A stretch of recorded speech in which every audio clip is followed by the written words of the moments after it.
Super hits 93.5 red FM ನಲ್ಲಿ ಇವತ್ತು ವೈದ್ಯ ದಿನವನ್ನ ಆಚರಣೆ ಮಾಡ್ತಾ ಇದೀವಿ. ನಾನು ಆರ್.ಜೆ. ಮಾಧುರಿ. ಇವತ್ತು ನಮ್ಮ ಜೊತೆ ಇದ್ದಾರೆ ಡಾಕ್ಟರ್ ವಿವೇಕ್ ಎಸ್ ಪಾಟೀಲ್ ಅವರು. ನಮಸ್ತೆ ಸರ್. ನಮಸ್ತೆ. Welcome to my show. Thank you. So red FM team ಕಡೆಯಿಂದ ಅಂಡ್ ನಮ್ಮೆಲ್ಲರ ಕಡೆಯಿಂದಲೂ ಕೂಡ ನಿಮಗೆ happy doctors day. Thank you all. So doctors ಡೇನ ನಮ್ಮ ದೇಶದಲ್ಲಿ ಸೆಲೆಬ್ರೇಟ್ ಮಾಡ್ತಾ ಇದ್ದಾರೆ. ರಾಯ್ ಅವರ ಜನ್ಮದಿನ ಒಂದು ಸ್ಪೆಷಲ್ ಒಕೇಶನ್ ಅಲ್ಲಿ. ಸೊ ಈ ಒಂದು ಡಾಕ್ಟರ್ಸ್ ಡೇ ಹೇಗೆ ನಡೀತಾ ಇದೆ ಸರ್? ಸೆಲೆಬ್ರೇಷನ್ ಹೇಗಿದೆ? It's a national doctors day which is celebrated in India and worldwide, but India we celebrated it as a great many people who have been healed or treated with many doctors. That is the backbone of our health system. So avarna congratulate madak many of the people from local body aitu, nam NGOs aitu, hospitals aitu, amele public serving societies aitu, avrella bandu doctors ige they wish us all. And even in our community we celebrate it as a National Doctors Day. We do many sports events aitu, yes, health ಬಗ್ಗೆ awareness camps aitu, free health camps bhal ittirtivi Doctors Day. This is how we celebrate happy Doctors Day. Okay, that's cool sir. So regenerative ಒಂದು medicine ನೀವು ಕೊಡ್ತೀರಾ, ಜನರಿಗೆ ತಲುಪಿಸ್ತೀರಾ. ಸೊ ಏನಿದೆ sir regenerative medicine ಅಂದ್ರೆ? Exactly ಏನಂದ್ರೆ ನಮ್ಮ body has the capacity to regrow. ಅಂದ್ರೆ ಎಷ್ಟೋ parts of the body can regrow. ಅದರಲ್ಲಿ ಸಮ್ ಪಾರ್ಟ್ಸ್ ಅಲ್ಲಿ ದ ಪೊಟೆನ್ಷಿಯಲ್ ಆಫ್ ರೀಗ್ರೋಯಿಂಗ್ ಕಡಿಮೆ ಆಗುತ್ತೆ. ಮೋಸ್ಟ್ ನಾವು ನೋಡ್ಕೊಂತ ಹೋಗೋದ್ರಲ್ಲಿ ಮೊಣಕಾಲಲ್ಲಿ ಆರ್ಥ್ರೈಟಿಸ್ ಅಂದ್ರೆ ಸೌಕಳಿ ಆಗೋದು ನೋಡ್ತಿರ್ತೀವಿ. ಆ ಬಾಡಿಗೆ ಒಂದು age up to 0 to 20 body grows. 20 to 40 ಅಲ್ಲಿ ಇಟ್ ರಿಮೇನ್ ಸ್ಟ್ಯಾಟಿಕ್. 40 ಆದ್ಮೇಲೆ ಡಿಜನರೇಷನ್ ಅಂದ್ರೆ ಸೌಕಳಿ ಆಯಿತು, ಏಜ್ ಕಡಿಮೆ ಆಕೊಂತ ಸೈಕೊಂತ ಹೋಗ್ತಿರ್ತವೆ. So this is a normal life cycle. But ಎಷ್ಟೋ ಕಡೆ ಒಂದೊಂದು ಬೋನ್ ಟಿಶ್ಯೂ ಸ್ವಲ್ಪ ಇಂಜುರಿ ಆದಮೇಲೆ ಅದಕ್ಕೆ ರಿಕವರಿ ಆಗೋಕ್ಕೆ ಕೆಪಾಸಿಟಿ ಇರಲ್ಲ. ಸೊ ಎಷ್ಟೋ ಸೆಲ್ಸ್ ನಮ್ಮ ಬಾಡಿಯಲ್ಲಿ ಇರ್ತವೆ, ಅವನ್ನ ಬೇರೆ ಕಡೆ ಮೋಸ್ಟ್ ಕಾಮನ್ ಅಂದರೆ ನಮ್ದು ಬಾಡಿಯಲ್ಲಿ ಗ್ರೀ ಹೋಗೋದು ಬ್ಲಡ್ ಎವ್ರಿ ಟೈಮ್ ರೀಸೈಕಲ್ ಆಗ್ತಿರ್ತದೆ ಬ್ಲಡ್ಡಲ್ಲಿ. ಸೊ ಅದರಲ್ಲಿ ಬೋನ್ ಮ್ಯಾರೋ, ಅದನ್ನು ಪ್ರೊಡ್ಯೂಸ್ ಬೋನ್ ಮ್ಯಾರೋ. ಅದರಲ್ಲಿ ಹುಟ್ಟಿದಾಗೆ ಹೆಂಗಿರ್ತದೆ ನಮ್ಮ ಲೈಫ್ ಬಾಡಿಯಲ್ಲಿ ಒಂದು ಸ್ಮಾಲ್ ಸೆಲ್ಲಿಂದ ಹುಟ್ಕೊಂತ ದೊಡ್ಡ ಮನುಷ್ಯ ಹ್ಯೂಮನ್ ಬೀಯಿಂಗ್ ಆಗಿರ್ತೀವಿ. ರೆಪ್ಲಿಕೇಟ್ ಆಗಿದ್ರೆ one cell multiplies into other. So ಅಂಥ ಸೆಲ್ಸ್ ಪೊಟೆನ್ಷಿಯಲಿ ನಮ್ಮ ಬೋನ್ ಮ್ಯಾರಲ್ಲಿ ಇರ್ತವೆ. ಅದಕ್ಕೆ ನಾವು ಸ್ಟೆಮ್ ಸೆಲ್ಸ್ ಅಂತೀವಿ. So this is what we select that. ಅದಕ್ಕೆ ಒಂದು ಸ್ಪೆಷಲ್ ಮಷಿನರಿ ಇಕ್ವಿಪ್ಮೆಂಟ್ಸ್ ಇರ್ತಾವೆ. ಅಂದರೆ ಎಲ್ಲ ಬ್ಲಡ್ ಫುಲ್ ತೆಗೆದು ನಾವು ವಾಪಸ್ ಕೊಟ್ಟರೆ ದಟ್ ಡಸಂಟ್ ಹೆಲ್ಪ್. ಸೊ ಅದ್ರಾಗ ಸ್ಪೆಸಿಫಿಕ್ ಯಾವ ಸೆಲ್ಲಿಗೆ ರೀಗ್ರೋ ಆಗೋ ಕೆಪಾಸಿಟಿ ಇರ್ತಾವಲ್ಲ, ಯಾವ ಭಾಗ ಕೆಟ್ಟಿರ್ತೈತಿ, ಇಂಜುರಿ ಆಗಿದ್ದಾಗುತ್ತೋ, ಮೊಣಕಾಲ ಆಯಿತು, ಸ್ಪೈನ್ ಇಂಜುರೀಸ್ ಆಯಿತು, ಲಿಗಮೆಂಟ್ ಇಂಜುರೀಸ್ ಟೇರ್ ಆಗಿರ್ತವೆ, ಅಲ್ಲಿ ಅದನ್ನ ತೆಗೆದು ಅದನ್ನ ಹಾಕಿದರೆ it has the potential to regrow. Okay. So that is called regenerative medicine. Okay. So stem cell therapy ಅಂದ್ರೆ ಏನು, ಯಾರೆಲ್ಲ ಮಾಡಿಸಬಹುದು ಇದನ್ನ?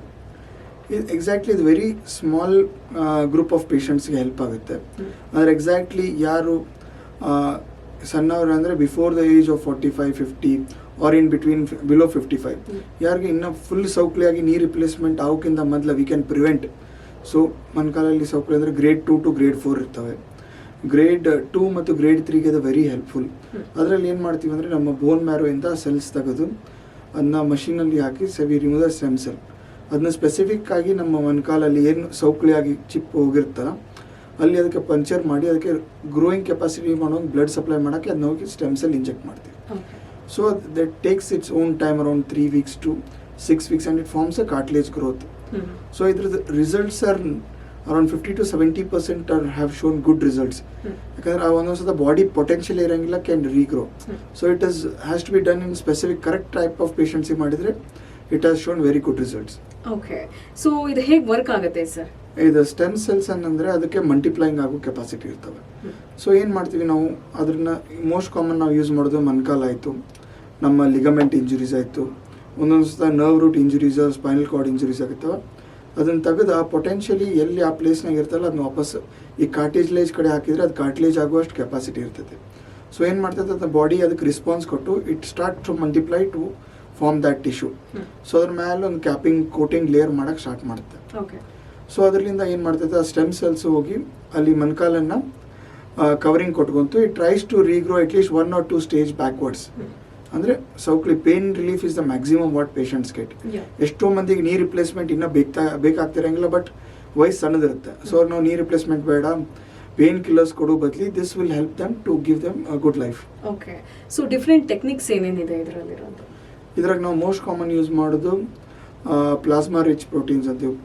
ಬ್ಲಡ್ಡಲ್ಲಿಂದ ಸಿಂಪಲ್ ಬ್ಲಡ್ ತೆಗೆದೆ ಅದರೊಳಗೆ 3 ಕಾಂಪೊನೆಂಟ್ಸ್ ಇರ್ತಾವೆ. ಎಲ್ಲೇನೋ ಹೊಡ್ತಾ ಬಿದ್ದರೆ ಫಸ್ಟ್ ರೆಸ್ಪಾನ್ಸ್ ಆಗೋದು ಪ್ಲೇಟ್ಲೆಟ್ಸ್. ಸೊ ಅದನ್ನು ಪ್ಲೇಟ್ಲೆಟ್ಸನ್ನು ಸೆಂಟ್ರಿಫ್ಯೂಗ್ ಮಾಡಿ ಬರೀ ಪ್ಲೇಟ್ಲೆಟ್ಸ್ ಪ್ಯೂರ್ ಪ್ಲೇಟ್ಲೆಟ್ಸ್ ರಿಚ್ ಪ್ಲಾಸ್ಮಾನ ತೆಗೆದು ಯಾವ ಇಂಜುರಿ ಆಗಿರುತ್ತಲ್ಲ, ಮೋಸ್ಟ್ ಕಾಮನ್ ನಾವು ನೋಡೋದು ಸ್ಪೋರ್ಟ್ಸ್ ಮೆನಲ್ಲಿ ಟೆನ್ನಿಸ್ ಎಲ್ಬೋ ಆಯಿತು, ಗಾಲ್ಫರ್ಸ್ ಎಲ್ಬೋ, ಆಮೇಲೆ ಸ್ವಲ್ಪ ವೆಯ್ಟ್ ಜಾಸ್ತಿ ಆದ ಕೂಡ ಪಾದದ ತಳಗೆ ಹಿಂಬಡಿ ತಳಗೆ ಕುಂತು ಹೇಳ್ಬೇಕಾದ್ರೆ ಪ್ಲಾಂಟಾರ್ ಫೇಶೈಟಿಸ್. ಸೊ ಇದರಲ್ಲಿ ಏನು ಮಾಡ್ತೀವಿ, PRP ಅಂತ ಅದೇನು ಇಂಜೆಕ್ಷನ್ ಇರುತ್ತಲ್ಲ ಅದನ್ನ ಸ್ಪೆಸಿಫಿಕ್ ಆಗಿ ಅಲ್ಲಿ ಇಂಜೆಕ್ಟ್ ಮಾಡಿದರೆ it has help to regrow and ಅದನ್ನ ಏನು ಇನ್ಫ್ಲಮೇಷನ್ ಅದರ ಬಾವು ಮತ್ತು ಪೇನ್ ಇರುತ್ತಲ್ಲ ಅದನ್ನು ಕಡಿಮೆ ಮಾಡೋ ಪೊಟೆನ್ಷಿಯಲ್ ಅದು PRPಗೆ ಇರುತ್ತೆ. So this is how that it helps in most common sports injuries ಆಯಿತು. ಎಷ್ಟೋ ಮಂದಿಗೆ ಶೋಲ್ಡ್ರಲ್ಲಿ ಫೈಬ್ರೋಮಯಾಲ್ಜಿ ಅಂತಿರ್ತೀವಿ, ಅಲ್ಲಿ platelet rich plasma other than steroids platelet rich plasma ಕೊಟ್ಟರೆ it doesn't have any side effects and but it has potential to heal that tissue. So ಇದು ಅವ್ರಿಗೆ help ಆಗುತ್ತೆ. ಇದಕ್ಕೆ ನಾವು ಇನ್ನೊಂದು ಏನಂತೀವಿ, ಇದನ್ನ other therapy which we call is radio frequency ablation ಅಂತ.